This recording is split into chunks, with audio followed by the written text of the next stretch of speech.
Assalamualaikum warahmatullahi wabarakatuh.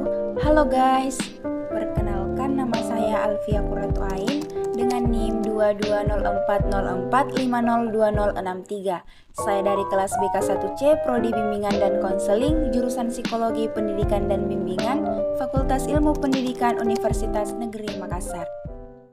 Baik, pada video kali ini saya akan menjelaskan tentang pengertian, tujuan dan fungsi bimbingan dan konseling untuk memenuhi ulangan akhir semester mata kuliah dasar-dasar BK yang diampu oleh Bapak Ahmad Harom SPD MPD. Nah, adapun pokok-pokok pembahasan yang kita akan bahas ke depannya yaitu adalah yang pertama, pengertian bimbingan dan konseling, yang kedua, tujuan bimbingan dan konseling, dan yang ketiga, fungsi bimbingan dan konseling. Baik, langsung saja kita masuk pada pokok pembahasan yang pertama yaitu pengertian bimbingan dan konseling. Nah, apa itu bimbingan dan konseling?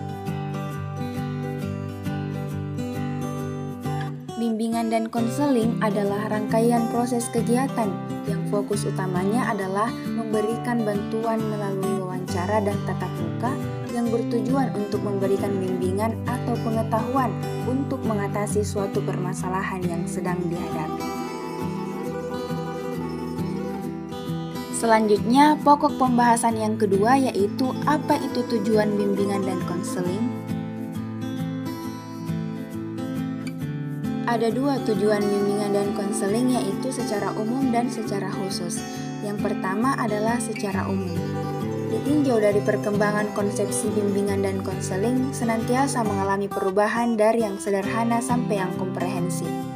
Tujuan bimbingan dan konseling dengan mengikuti pada perkembangan konsepsi bimbingan dan konseling pada dasarnya adalah untuk membantu individu memperkembangkan diri secara optimal sesuai dengan tahap perkembangan dan predisposisi yang dimilikinya, berbagai latar belakang yang ada, serta sesuai dengan tuntutan positif lingkungannya. Nah, yang kedua secara khusus. Tujuan khusus bimbingan dan konseling merupakan penjabaran tujuan umum tersebut yang dikaitkan secara langsung dengan permasalahan yang dialami individu yang bersangkutan, sesuai dengan kompleksitas permasalahannya. Dengan demikian, maka tujuan khusus bimbingan dan konseling untuk tiap-tiap individu bersifat unik pula. Artinya, tujuan dan bimbingan dan konseling untuk individu yang satu dengan individu yang lain tidak boleh disamakan. Selanjutnya, pokok pembahasan yang ketiga yaitu fungsi bimbingan dan konseling. Adapun fungsi bimbingan dan konseling yang pertama yaitu fungsi bimbingan dan konseling di sekolah. Nah, fungsi bimbingan dan konseling di sekolah yaitu yang pertama pemahaman.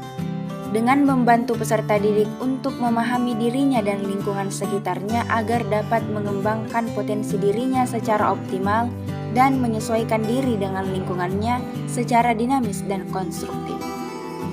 Yang kedua yaitu penyaluran. Dengan membantu peserta didik untuk menentukan kegiatan ekstrakurikuler, jurusan atau program studi, dan memantapkan penguasaan karir yang sesuai dengan kemampuan, minat, dan bakat. Yang ketiga yaitu adaptasi.